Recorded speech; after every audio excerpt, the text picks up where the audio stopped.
Sang CEO menyamar sebagai karyawan biasa dan bekerja di pabriknya sendiri. Saat di kantin, dia terkejut menemukan bahwa semua makanan di sana adalah untuk vegetarian. Pria itu tidak terlalu memikirkannya dan meminta kepala koki untuk memberikan paha ayam.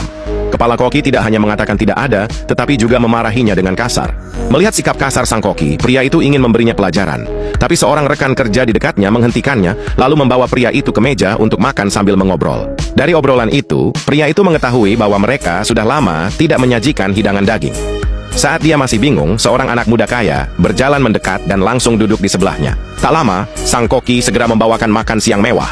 Pria itu heran, langsung bertanya apa yang terjadi. Dengan sombong, anak kaya itu berkata bahwa karyawan rendahan seperti mereka tidak pantas makan daging. Pria itu ingin berdebat, tetapi rekan kerjanya menghentikannya lagi. Dia menjelaskan bahwa hanya pihak manajemen yang boleh makan daging di pabrik ini. Karyawan biasa beruntung masih bisa dapat makan. Pria itu marah setelah mendengar ini. Dia menggebrak meja dan berdiri, lalu mengatakan bahwa perusahaan sudah lama mengalokasikan dana khusus untuk meningkatkan kualitas makan karyawan. Jadi, mengapa hanya para pemimpin yang boleh makan daging? Siapa yang membuat aturan itu? Anak kaya itu menjawab dengan percaya diri, mengatakan bahwa dialah yang membuat aturannya. Oh, bagaimanapun, para petinggi tidak bisa mengendalikan apa yang terjadi di sini. Di tempat ini, dialah bosnya. Ternyata, anak muda itu adalah putra direktur pabrik. Dia memanfaatkan statusnya untuk menindas pekerja dan untuk menghukum pria itu, dia menyuruhnya berlutut dan meminta maaf. Jika pria itu patuh, dia akan memberinya paha ayam. Tapi pria itu tidak mau.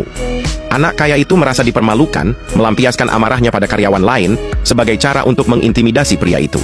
Dia menyatakan bahwa siapapun yang memanggilnya ayah akan dapat paha ayam. Ketika tidak ada yang merespons, dia mulai memanggil orang dengan namanya. Dia yang dipanggil terpaksa menuruti karena tidak mau kehilangan pekerjaan. Merasa puas, anak kaya itu memberikannya paha ayam, lalu beralih memarahi pria itu. Dia melempar sepotong daging ke lantai dan menyuruh pria itu memungutnya dan memakannya sampai bersih, kalau tidak dia akan memecatnya. Pria itu tidak bisa menahan amarah lagi. Di depan semua orang, dia menghajar anak kaya itu. Semua karyawan yang hadir tertegun.